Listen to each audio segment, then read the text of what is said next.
हम आपको संस्कृत पढ़ाएंगे, संस्कृत वर्णमाला। इसके पहले हमने आपको संस्कृत व्याकरण के बारे में बताया था कि जब तक आप संस्कृत व्याकरण समझेंगे यानी वर्णमाला समझेंगे तभी संस्कृत को आप आराम से समझ सकते हैं। देखिए अब हम आपको बताएंगे कि वर्णमाला वर्णमाला क्या होता है। हमने आपको संस्कृत का वर्णमाला बताया था इसके पहले। अब देखिए अब हम उसको वर्णमाला को यानी देखिए स्वर और व्यंजन। स्वर की संख्या है 13 अथवा 9। संस्कृत में स्वर की संख्या 13 अथवा 9 यानी पाणिनि के द्वारा हम आपको समझा रहे हैं। देखिए अब व्यंजन व्यंजन की संख्या होती है 33। इसको देखिए स्वर को संस्कृत में कहते हैं अच और व्यंजन को कहते हैं हल। अब देखिए अच यानी स्वर, जिन वर्णों के उच्चारण करने में किसी दूसरे वर्ण की सहायता नहीं लेनी पड़ती है उन्हें हम क्या कहते हैं, स्वर कहते हैं। जिन वर्णों के उच्चारण करने में किसी दूसरे वर्ण की सहायता नहीं लेनी पड़ती है उन्हें हम स्वर कहते हैं। जैसे हम आपको पहले ही बताए थे कि ये इनकी संख्याएं 9 हैं और कुछ जगह दिया हुआ है कि इसकी संख्या 13 है पाणिनि के द्वारा। अब देखिए ये क्या है, अ आ ई उ री री ए ओ औ। अब देखिए ये स्वर हो गए आपके। अब स्वर का परिभाषा भी हमने आपको बता दिया। इसमें यानी कि वर्ण की सहायता नहीं लेनी पड़ती है उन्हें हम स्वर कहते हैं। किसी दूसरे वर्ण की सहायता न लेनी पड़े उसको हम वर्ण कहते हैं। अब आपका हो गया व्यंजन। व्यंजन यानी संस्कृत में व्यंजन को हम कहते हैं कि हल कहते हैं संस्कृत में। अब व्यंजन व्यंजन क्या होता है, व्यंजन का है कि क से म तक, ये इनकी संख्याएं हैं 25। देखिए क से म तक एक वर्ग में 5 अक्षर होते हैं। जैसे क वर्ग यानी 5 वर्गों में इसको बांटा गया है। 5 वर्ग इसके हैं। देखिए ये व्यंजन का ये क से म तक है, इसकी संख्याएं हैं 25। अब देखिए क वर्ग का मतलब 5 संख्या यानी क ख ग घ अंग तक यानी एक वर्ग माना गया है क वर्ग। और उसके बाद च वर्ग ट वर्ग और प वर्ग, इसमें भी 5-5 अक्षर यानी इनकी कुल संख्याएं हुई 25। इनकी संख्याएं हुई 25।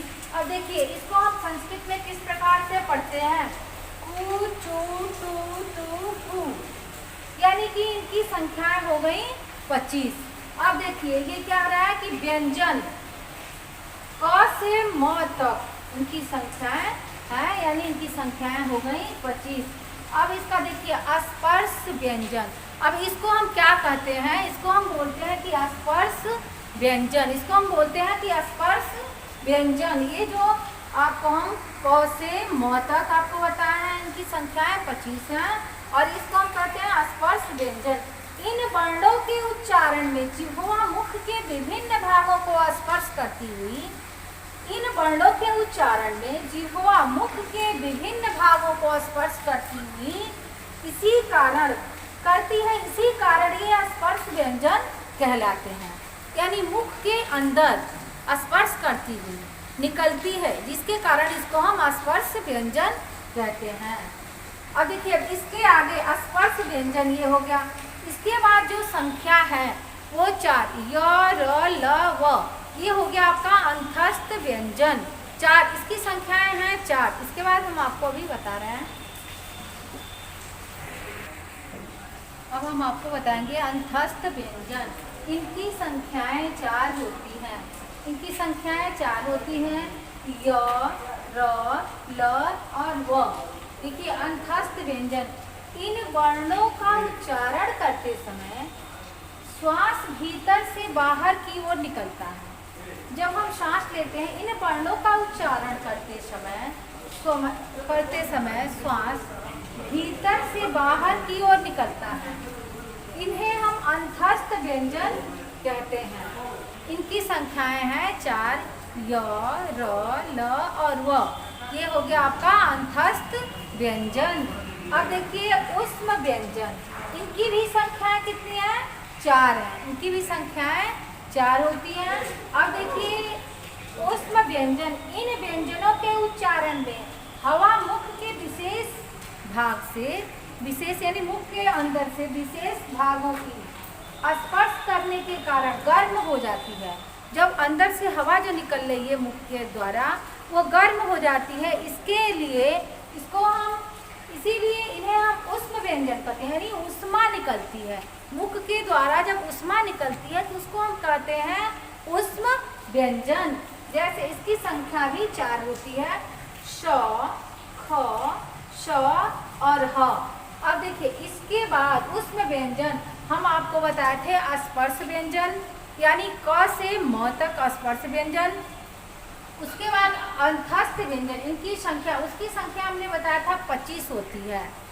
स्पर्श व्यंजन की संख्या 25 होती है और अंतस्थ व्यंजन की संख्या आपकी 4 होती है और ऊष्म व्यंजन की भी संख्या 4 होती है।